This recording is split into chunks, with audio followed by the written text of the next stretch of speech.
kehadiran kita semua silaturahim ini bisa terselenggara karena Pak Kepala KUA Kecamatan Jambangan selalu siap mengkomunikasikan dengan panjenengan semua dan kompak bisa hadir di suatu tempat ini.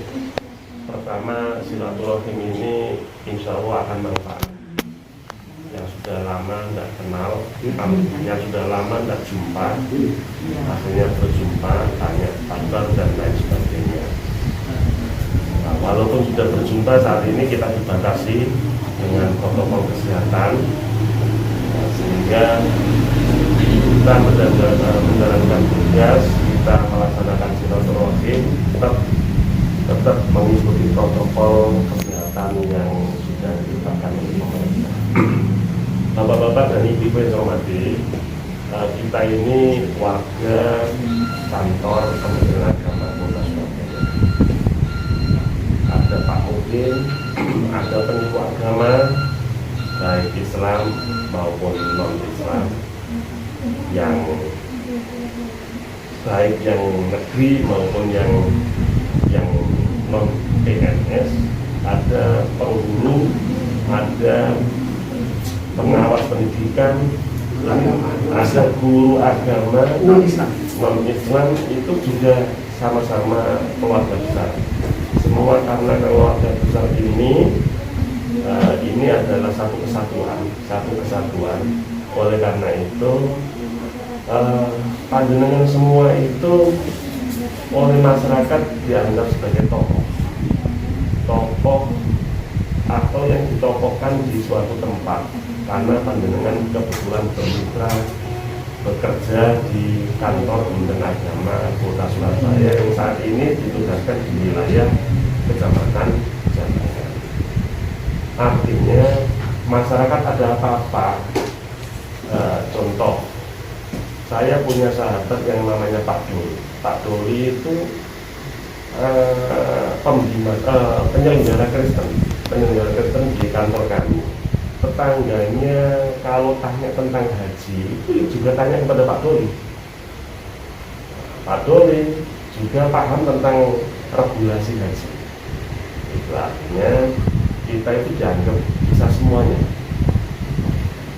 Ya, tanya ke Pak Doli, ini keluarga kami mau daftar haji, bagaimana persyaratannya?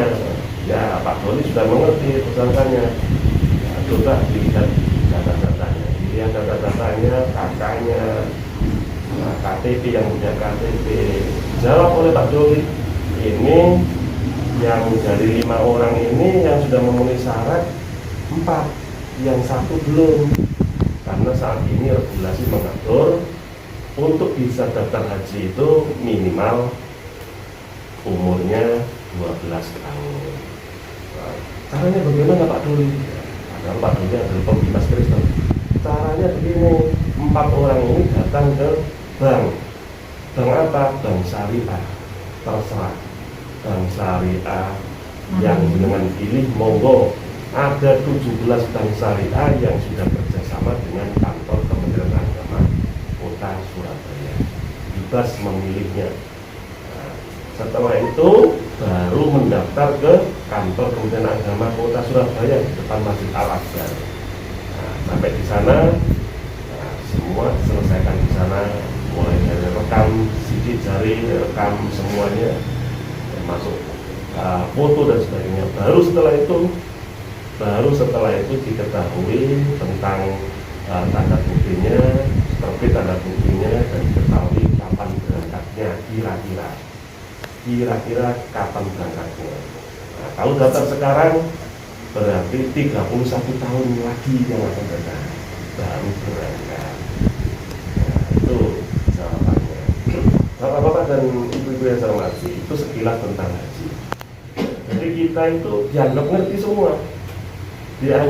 semua, karena Pak Mudin yang sering ke KUA, penyuluh agama juga begitu sering ke KUA, guru agama sering ke KUA, dianggap ngerti urusan yang selama ini ditangani oleh Kementerian Agama, dianggap ngerti. Nah, ada masyarakat tanya, bagaimana Pak kalau bisa bisa kalau daftar sekarang untuk haji dan berangkat haji musim tahun ini juga, apakah bisa? Nah, dijawab karena punya ilmunya tak mungkin. Menurut undang-undang itu dinamakan haji khusus. Menurut kaprai masyarakat, lumrah masyarakat dianggap sebagai haji plus. Nah, masyarakat menyebut haji plus, travel juga mengiklankan haji plus, tapi menurut undang-undang haji khusus itu dibolehkan dan ada, tapi daftarnya bukan ke kantor Kementerian Agama Kota Surabaya, daftarnya ke travel yang sudah mempunyai izin dari Menteri Agama. Jangan sampai masyarakat dirugikan, keliru masuk, uangnya hilang, tidak jadi berkah. Nah, standarnya berapa kira-kira? Ya, ada harga, ada fasilitas, ada harga, ada rupa. Ono rego, ono rupa. Ya, paling murah 280 juta, 280 juta untuk satu orang itu paling murah. Sing sedengan masyarakat Surabaya biasa sing sedengan yang ngambil 600 juta per orang. Sing luwih apik meneh 800 juta per orang. Nah, itu kita itu tahu ilmunya, tahu informasinya. Nah, terus ibu guru Katolik ditanya, Bu, jenengan tak guru agama, mesti ngerti kira-kira gonjang ganjing haji ini bagaimana, berangkat atau tidak ini loh. Bu, jenengan itu tetap baik sangka kepada Tuhan, tetap husnudzon kepada Gusti Allah, tetap husnudzon kepada Raja Salman, Raja Saudi Arabia, tetap husnudzon kepada Menteri Agama, tetap husnudzon kepada pemerintah. Insya Allah tetap berangkat. Kapan kira-kira berangkatnya? Kloter pertama 15 Juni 2021. Itu kita menunggu surat resmi. Bila mana surat resmi dari Raja Salman kepada Pak Jokowi, haji untuk Indonesia dibuka, maka Menteri Agama sudah mempersiapkan, sudah jauh-jauh mempersiapkan, insya Allah nanti 257.000 jamaah akan diberangkatkan. Itu bila mana kuotanya full, kuota full yang diberikan oleh Raja Salman di masa COVID ini, bila mana dikabulkan, maka 257.000 baik petugas maupun jamaahnya itu berangkat semuanya. Nah, kapan? Ya menunggu surat resmi dari Raja Salman kepada Pak Jokowi. Pak Jokowi memerintahkan Menteri Agama untuk mengumumkan. Nah, itu baru. Nah, kira-kira kapan berangkatnya? Startnya tanggal 15 Juni 2021. Inilah yang namanya moderasi beragama. Moderasi beragama itu ya begini nih. Moderasi beragama itu menjunjung tinggi toleransi, menjunjung tinggi menghormati sesama dan lain sebagainya. Nah, karena apa? Moderasi beragama itu semua agama apapun di dunia itu cara memahami umatnya cara memahami ajaran agamanya itu ada yang ke kanan-kanan, ada yang ke kiri-kirian. Nah, yang benar kata Pak Pitkon, yang enak itu yang tengah-tengah. Jadi di Islam itu ada ormas Islam yang namanya Nahdlatul Ulama, ada ormas Islam yang namanya Muhammadiyah, ada ormas Islam yang namanya Al-Irsyad dan sebagainya. Itu umatnya kalau sudah memahami moderasi beragama, orang yang memahami moderasi beragama itu tandanya ia telah mempelajari ajaran agama dengan baik dan benar, sehingga tidak menganggap pendapat dirinya itu yang paling benar, tapi telah yang lain itu tidak benar, gitu. Artinya ya sudah, kamu punya pendapat itu karena kamu punya pendapat itu dan punya dasarnya, Al-Qur'annya sudah jelas, Al-Hadisnya sudah jelas. Nah, kami juga punya ini, ya saling menghormati. Di Surabaya kita punya 786 gereja, sehingga saya kalau bertemu dengan para pendeta, saya sampaikan moderasi beragama. 786 gereja itu ada 313 aliran. 313 aliran, antara satu dengan satunya itu alirannya ada perbedaan cara ibadah, cara memahami ajaran yang ada perbedaan dan sebagainya itu. Nah, saya sampaikan kepada para pendeta, ibu pendeta, bapak pendeta, moderasi beragama itu, ya, itu tidak gampang menyalahkan pendeta yang lain, menganggap dirinya sendiri yang paling benar. Ya. Nah, jadi ya, yang benar itu yang tengah-tengah. Nah, jadi agama itu pada dasarnya sudah moderat. Agama itu pada dasarnya moderat. Nah, tetapi cara memahami umatnya masing-masing agama itu, memahami ajaran agamanya itu kadang-kadang ada yang kanan-kananan, ada yang ke kiri-kirian. Nah, sing bener itu sing tengah-tengah. Dalam Islam disebut madhab wasofiyah, tengah-tengah, toleransi. Maka kita juga ikut prihatin kejadian hari Ahad kemarin, hari Minggu kemarin. Nah, di Makassar ada bom bunuh diri.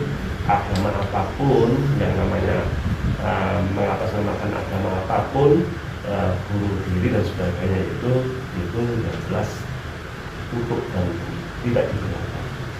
Karena pada dasarnya kalau menurut Pak Menteri, ajaran agama apapun di dunia itu semua mengajarkan kedamaian, mengajarkan kasih sayang, mengajarkan toleransi, mengajarkan saling menghormati. Dan itu kalau dalam Islam itu sudah dicontohkan oleh Nabi kita, Nabi Muhammad SAW itu sudah dicontohkan. Beliau itu kalau ada rumah ibadahnya Yahudi, tolong rumah ibadahnya Yahudi atau Nasrani ketika itu zamannya Kanjeng Nabi itu, dia dilindungi. Walaupun Nabi Muhammad itu sebagai pemimpin, sebagai pemimpin spiritual, sebagai pemimpin negara ketika saat itu, tetapi ia menghormati pemeluk-pemeluk agamanya. Silahkan Anda beribadah menurut agama Anda, kami beribadah menurut agama kami, silahkan. Tidak ada perintah sedikit pun Nabi Muhammad kepada umatnya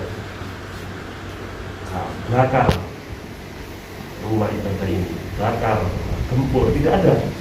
Itu sudah dicontohkan zaman Nabi itu sudah. Makanya Nabi Muhammad itu luar biasa, ada piagam Madinah, menghormati, bagaimana menciptakan masyarakat madani. Jadi walaupun Islam ketika zaman kejayaan zamannya Kanjeng Nabi itu termasuk yang menjadi pemimpin pada saat itu, tapi mengayomi semua masyarakat di sana, itu Yahudi, Majusi, yang Nasrani, diayomi semua, dihormati semuanya. Itu Nabi Muhammad. Makanya Nabi Muhammad itu sudah memberikan contoh kepada umatnya. Contohnya apa? Ketika ada seorang Yahudi tua, seorang Yahudi yang buta, ya, setiap paginya Nabi Muhammad itu memberikan makan.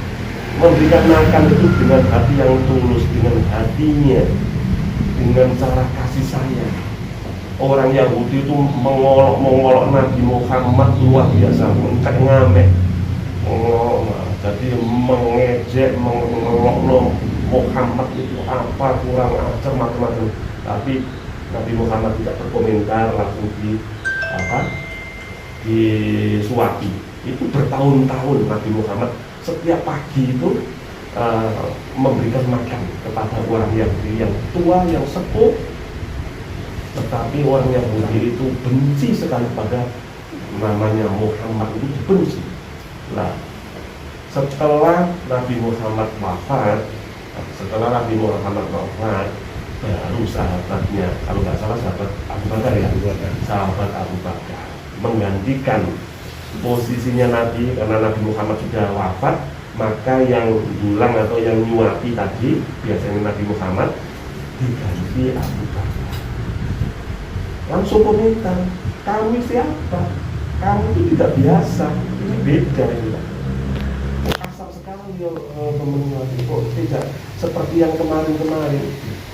Dijawab oleh Abu Bakar, yang menyuapi panjenengan itu setiap hari itu adalah Nabi Muhammad, dan Nabi Muhammad itu sudah tiada, sudah meninggal dunia.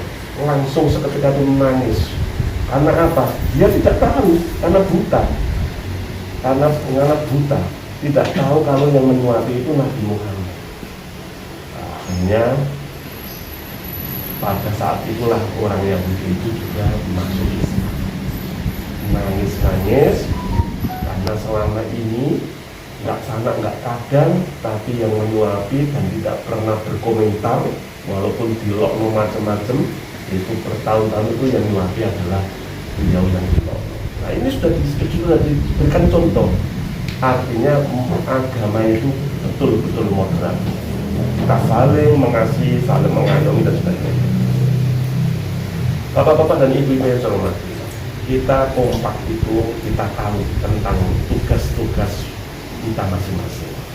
Yang guru agama Islam ya yang ngajar tentang guru agama Islam dengan baik. Nah, yang Kristen, yang Katolik pun demikian dan lain sebagainya. Yang Pak Mudin juga melayani masyarakat sesuai dengan fungsinya masing-masing. Kalau ada mungkin ditanya oleh masyarakat terkait dengan pendidikan, kalau ia tahu tentang pendidikan itu ya dijawab dengan baik dan benar. Tapi kalau tidak tahu maka disampaikan pada pengawas pendidikan madrasah tentang pendidikan. Nah itu hal-hal yang semacam begitu itu kita harus tahu, karena kita sudah kadung dicap masyarakat, kita bekerja di Kementerian Agama, masyarakat mengetahui bahwasanya kita itu ya tahu semuanya, ya, kita tahu semuanya. Bapak dan Ibu yang terhormat, pendidikan di Indonesia itu dalam sistem pendidikan nasional, walaupun Pak Mudin di hadapan saya, walaupun pengguru agama, tapi nggak apa-apa saya beritahu. Ada istilah sekolah, ada istilah madrasah. Kalau sekolah itu dimulai PAUD, pendidikan anak usia dini, TK, SD, SMP, SMA, SMK, perguruan tinggi umum, baik swasta maupun negeri. Kalau madrasah mulai RA, Rawdatul Atfal, Bustanul Atfal, Tarbiyatul Atfal, MI, MTS, MA, perguruan tinggi agama Islam pada baik swasta maupun negeri. Ya, yang kelompok sekolah tadi itu binaan dari Menteri Pendidikan, yang madrasah binaan dari Menteri Agama. Dua lembaga besar ini, dua kelompok besar ini sama-sama pendidikan umum. Baik sekolah maupun madrasah adalah pendidikan umum. Bedanya apa? Kalau di sekolah pendidikan umum gitu, walaupun di sana itu ada per minggunya itu wajib memberikan materi mata pelajaran agama yang diatur oleh anak didik. Yang Kristen ya diberi pendidikan agama Kristen, yang Hindu juga demikian, yang Islam juga demikian, yang Katolik juga demikian. Kalau di madrasah itu pendidikan umum berdiri khas Islam. Jadi sama-sama pendidikan umum. Madrasah sama sekolah itu sama-sama pendidikan umum. Hanya saja kalau madrasah itu bedanya pendidikan umum berciri khas Islam. Makanya kalau di sekolah itu pendidikan agama itu dikelompokkan dalam satu mata pelajaran. Kalau di madrasah itu pendidikan agama Islam itu dipilah-pilah. Ada akidah akhlak, ada Al-Quran hadis, ada sejarah kebudayaan Islam, ada macam-macam sebagainya, pilah-pilah. Jadi lebih lengkap. Tapi dua lembaga ini masuk kategori pendidikan umum. Bapak-bapak dan ibu-ibu yang hormati, ada istilah pendidikan dunia formal. Pendidikan dunia formal itu yang menyelenggarakan adalah pondok pesantren. Di Surabaya hanya ada satu, yaitu di Al-Fitra. Tingkat ula, tingkat wusta, tingkat kuliah. Tapi di Al-Fitra itu tidak ada tingkat ula. Tingkat wusta ada, tingkat kuliah ada. Semua materinya pakai bahasa Arab.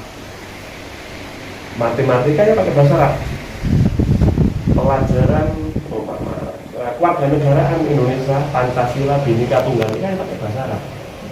Nah, kalau yang wusta itu setingkat SMP atau sanawiyah, yang kuliah setingkat aliyah atau Islam.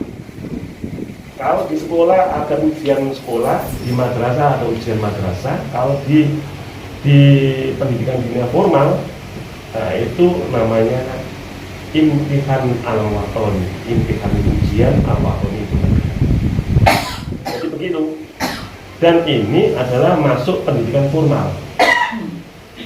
Masuk pendidikan formal. Maka sudah tidak heran dari pendidikan dunia formal tingkat kuliah masuk fakultas kedokteran, fakultas farmasi, ekonomi, bisnis, hukum, dan lain sebagainya. Tidak heran, karena itu diakui menurut undang-undang. Nah, ini panjenengan harus tahu. Apa bedanya dengan madrasah diniyah? Beda. Kalau madrasah diniyah takmiliyah itu non formal. TPQ juga non formal.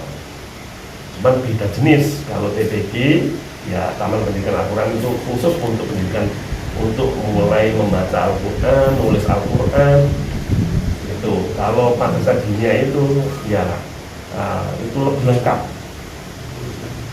lengkap lagi terkait dengan pendidikan Al-Quran, Al-Hadis, sejarah, budaya Islam, bahasa Arab, macam-macam itu di madrasah diniyah. Madrasah diniyah takmiliyah itu non formal. Kalau pendidikan diniyah formal itu pendidikan formal. Nah, ada muadalah. Muadalah itu seperti motor, seperti Al-Amin Perinduan, seperti Tebireng, seperti Al-Farmasi dan lain sebagainya, itu muadalah. Nah, ini masuk kategori pendidikan formal. Nah, dulu muadalah itu tidak diakui, sempat tidak diakui. Itu puluhan tahun tidak diakui di negeri negeri sendiri. Tapi ketika keluar negeri ke Lebanon, Global University, Tasafes, ke Yaman, ke Syria, ke Al-Azhar, ke Saudi Arabia, ke Malaysia, asalkan lulusan muadalah Indonesia, tidak pakai tes karena kualitasnya sudah luar biasa hebatnya. Tapi anehnya di Indonesia itu tidak diakui. Setelah itu diperjuangkan oleh tokoh masyarakat, akhirnya muadalah di Indonesia ini sekarang sudah diakui. Dulu itu lulusan pondok-pondok gontor kepengen masuk ke IAIN, masuk ke zaman dulu IKIP, belum UNESA, ke UNER, ke ITS, itu tidak bisa, kecuali mereka itu harus ujian persamaan SMA, persamaan madrasah aliyah. Nah, harus setelah dapat ijazah persamaan, baru tahun depannya ikut daftar perguruan tinggi. Molor waktunya. Sekarang enggak. Sekarang itu tanpa persamaan dengan ijazah yang berbahasa Arab itu sudah diakui oleh negara. ITS bisa menerima, daftar polisi sudah ribuan yang diterima, daftar TNI, Angkatan Darat, Angkatan Laut, Angkatan Udara sudah banyak yang lulus, sudah ribuan. Itu karena perjuangan dari tokoh agama, ulama dan sebagainya, akhirnya diakui. Nah, ini para mungkin para pengguru, para penyuluh harus tahu. Nanti tanya ke jenengan, apa itu bedanya pendidikan diniyah formal dengan madrasah diniyah? Jenengan jawab, oh sama. Nah, itu berarti nggak pernah membaca dan nggak pernah mendengar. Harus dijawab dengan yang baik dan benar. Kalau pendidikan diniyah formal itu adalah masuk kelompok pendidikan formal. Kalau madrasah diniyah itu anggap saja sebagai suplemen. Anak kita yang sekolah di madrasah maupun di sekolah menganggap anak kita masih belum mahir betul tentang agama, supaya dalam tata kehidupannya di masyarakat itu sesuai dengan ajaran agamanya, maka sebagai orang tua memasukkan anak-anaknya ke madrasah diniyah takmiliyah tambahan 1 yang itu bapak-bapak dan ibu yang saya hormati. Artinya saya berpesan kepada panjenengan semua, kita ini kompak melaksanakan tugas. Masalah umur ini panjenengan itu kalau di masyarakat khususnya yang beragama Islam, kalau memberikan penjelasan itu jangan dikaburkan. Kalau syariat Islam ya syariat Islam, kalau fikih Islam ya fikih Islam, kalau hukum Islam ya hukum Islam. Yang syariat Islam itu sedunia itu sama. Di Amerika Serikat yang namanya sholat zuhur ya 4 rakaat, di Indonesia ya 4 rakaat, di Jambangan ya 4 rakaat, di Malaysia ya 4 rakaat, di Mekah ya 4 rakaat. Itu namanya syariat. Jadi syariat itu, syariat Islam itu sedunia itu sama. Yang mampu, orang yang punya harta dan mampu dan sesuai dengan ukurannya wajib zakat. Di Amerika juga begitu, di Jerman ya begitu, di Mekah ya begitu. Itu namanya syariat. Yang fikih itu bagaimana? Yang fikih itu disesuaikan dengan lokasinya, wilayahnya. Fikih Islamnya di Saudi Arabia dengan di Indonesia berbeda. Ketentuan umur, ulama, para kiai di Mekah Madinah sana itu berpendapat bahwasanya wanita yang baligh, wanita yang wajib sholat dan sebagainya, apabila wanita itu sudah haid, dan rata-rata orang di Saudi Arabia wanita yang haid itu umur 9 tahun. Kenapa? Karena di sana itu kondisi alamnya, makanannya cuma makan daging dan sebagainya, sehingga ulama di sana mengatakan wanita dewasa itu umur 9 tahun. Kalau di Indonesia 9 tahun masih banyak yang belum. Ya. Zaman saya dulu wanita yang haid itu semester 2 YN itu baru haid. Nah sekarang kan enggak. Nah, SD kelas 6 sudah banyak yang haid dan lain sebagainya. Yang laki-laki yang wajib sholat dan sebagainya dalam umat Islam, kalau yang laki-laki sudah pernah mimpi basah, mengeluarkan air mani dan sebagainya, itu tandanya. Nah ini pendapatnya para kiai, para ulama dan sebagainya. Nah ternyata berbeda ya ketentuan dewasa di Saudi Arabia dengan di Indonesia. Itu yang namanya fikih, ditentukan oleh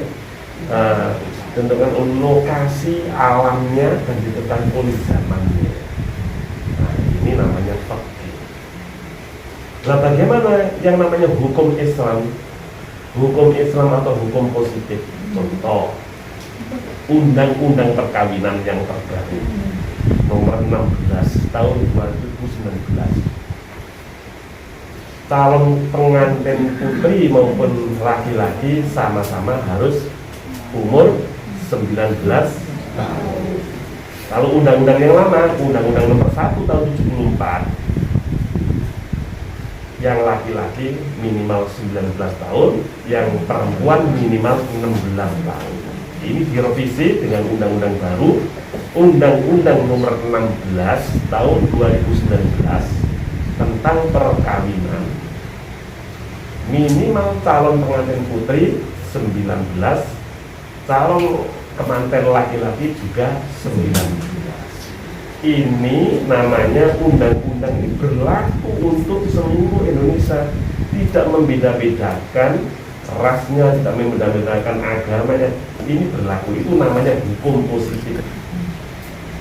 Hanya perbedaannya itu kalau non-Islam itu daftarnya ke catatan sipil, ketentuan umurnya sama, itu namanya hukum positif.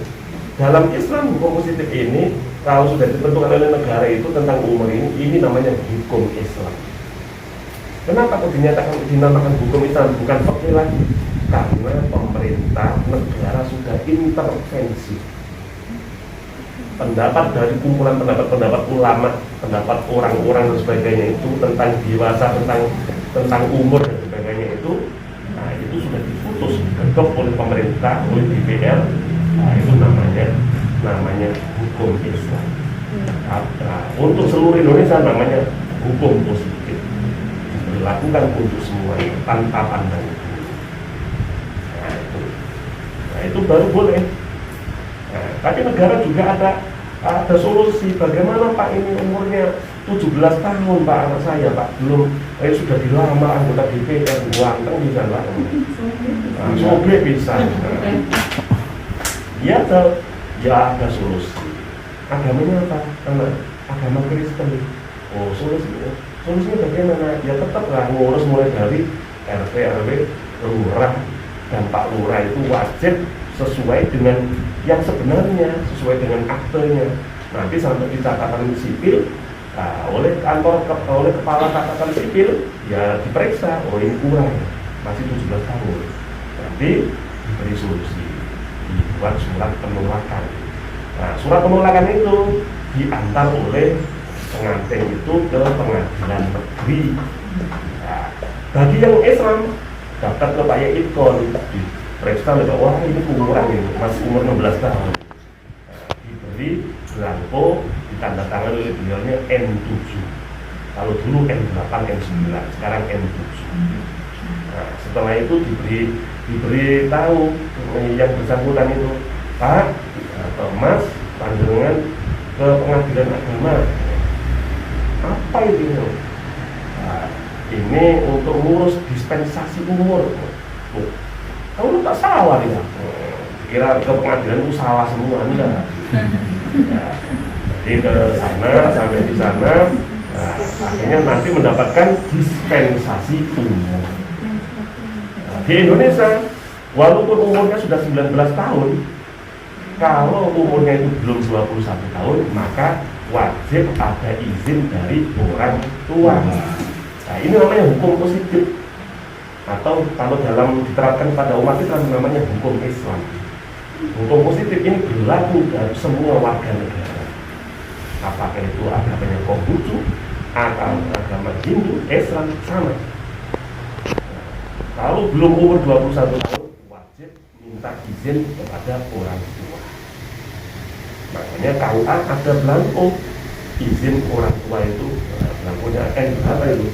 N5 ya? N4 sekarang N4.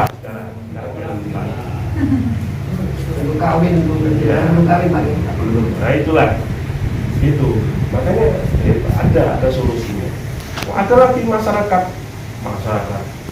daftar sekarang mau nikah, minta besok sudah dilaksanakan. Pakai mencak-mencak bisa gebrak-gebrak mejanya kepala KUA. Ya dijawab oleh kepala KUA dengan yang cara baik, Bapak boleh Pak daftar sekarang, besok dengan dilaksanakan itu boleh, akan kami layani. Tapi dengan syarat harus ada surat dispensasi dari Pak Camat.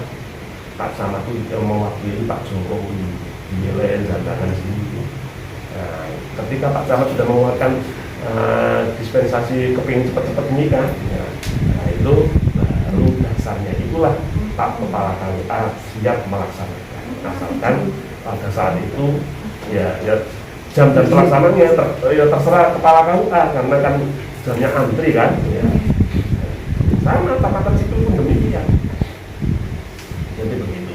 Ya, kita itu harus paham tentang aturan. Kalau sudah paham tentang aturan, memberikan jawaban kepada masyarakat, insya Allah baik dan benar. Asalkan kita itu tidak jawab asal-asalan, nggak tahu tapi meminta. Itu yang susah. Yang susah. Oh bisa ini, mau daftar haji umur berapa? Umur cucu saya umur 11 tahun bisa. Kenapa nggak bisa? Oh, negara berdosa kalau mencegah.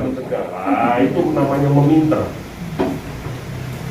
undang-undangnya saat ini minimal 12 tahun baru bisa nyetor dan baru bisa daftar. Itu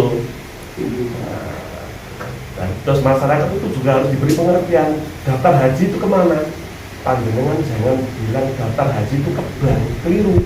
Daftar haji itu ke kantor Kementerian Agama Kabupaten Kota, atau kalau di Surabaya ya Kota Surabaya. Di bank itu nyetorkan uang pertama 25 juta rupiah. Kalau setelah dari nyetorkan uang baru ke daftar ke kantor kemudian. Kadang-kadang orang kita itu salah, daftar kan bank, keliru. Daftar itu dengan kantor Kementerian Agama, bukan bank. Yang menentukan sudah terdaftar dan tidak itu kantor Kementerian Agama. Bank itu hanya dilewati saja, bayar 25 juta rupiah per orang. Kalau yang khusus tadi itu mahal. Nah ini saya harapkan panjenengan semua dalam melayani masyarakat itu kompak. Kompak itu artinya tahu ilmunya, menjawabnya juga dengan santun, dengan manusiawi, tapi benar kepada masyarakat. Nah, ini dalam itu dalam syairnya Ibnu Malik. Syairnya Ibnu Malik, bait yang keberapa itu hanya farfa bidomin. Kalau arti letternya itu setiap rofa itu pakai doma, tapi arti filosofinya farfa bidomin.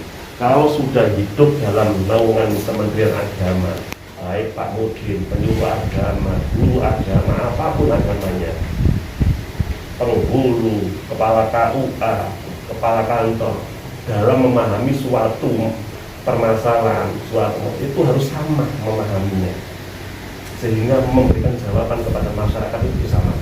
Farfa bidomin, kompak. Bidomin itu kompak. Wansiban fakhan, dalam mengelola organisasi apapun itu harus dengan terbuka, transparan. Yang namanya terbuka itu sama dengan tubuh manusia itu, mulai rambut sampai kaki, ada barang-barang tertentu, wilayah-wilayah tertentu yang tidak boleh dibuka di sembarang tempat. Kalau dalam Islam itu disebut aurat. Nah, auratnya itu tidak boleh dibuka di sembarang tempat, tapi boleh dibuka di tempat tertentu. Nah, umpama Pak Yai Sapi itu mau mandi di cedeng, di kamar mandi itu dikunci sendirian dia. Boleh Pak Imam Sapi, Pak Sapi itu membuka telanjang bulat, boleh, tidak ada siapa-siapa kan di tempat tertentu. Kelihatannya melihat istrinya keremis-keremis, nah, masuk kamar dikunci jebret supaya tidak ada anaknya yang masuk dan sebagainya. Berhubungan suami istri, karena suami istri yang sah. Pak Sapi membuka telanjang bulat semuanya, baik suami maupun istri, tidak apa-apa. Nah, yang namanya aurat itu tidak boleh dibuka di depan publik, di tempat-tempat umum. Nah, yang namanya transparan itu begitu. Tidak berarti mengartikan transparan itu masih salah anak buah di beber nang masyarakat, di beber nang semua orang diberitahu. Nakal itu senengannya pacaran ngomong jangan. Nah, jadi kita punya muridnya itu nakal ya kita panggil, terus kita arahkan ke PD pendekatan agama yang kita kepada orang tuanya. Jangan dibeber, jangan seperti anak ini dan sebagainya. Nanti siapa tahu orang tuanya tersinggung, anak tersebut juga tersinggung, menjadi putus asa, tidak mau sekolah, tidak mau berpendidikan lagi, akhirnya menjadi masalah baru lagi. Nah, namanya transparan itu di situ. Wansiban fathan, wajur kasron, sulkal sekejar itu dengan kasron. Tapi dalam bahasa filosofi arti filosofi wajur kasron itu kita menghindari hal-hal yang menimbulkan perdebatan, perpecahan, permusuhan, dan sebagainya. Dengan cara bagaimana? Dengan cara musyawarah.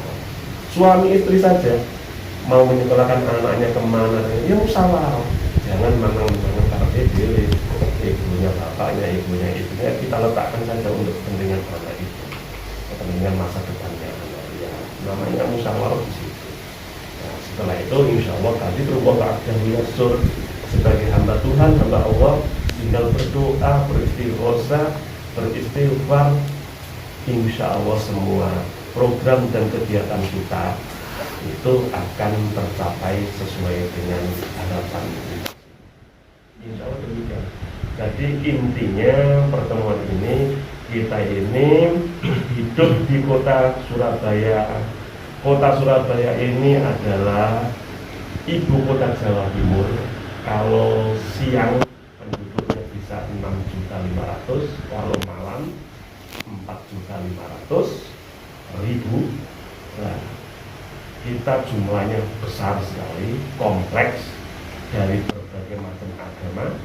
Konghucu banyak, Hindu banyak, Buddha banyak, Kristen banyak, Katolik banyak, Islam banyak lagi mayoritas.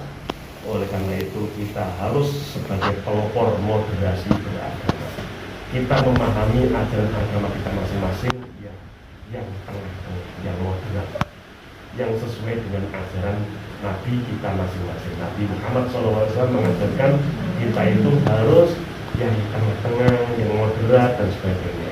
Nah, itu harus kita terapkan. Nah, kita tidak boleh menghina, mengelok-ngelok atau merusak rumah ibadah orang lain dan sebagainya. Nah, berarti orang itu tidak memahami ajaran agama apapun. Nah, Bapak-bapak dan Ibu yang terhormati, terima kasih atas kekompakan ini. Bila mana panjenengan ada pertanyaan, monggo, tapi jangan banyak-banyak. Kalau memang saya bisa jawab, saya jawab. Kalau tidak bisa, saya minta maaf. Terima kasih. Assalamualaikum warahmatullahi wabarakatuh.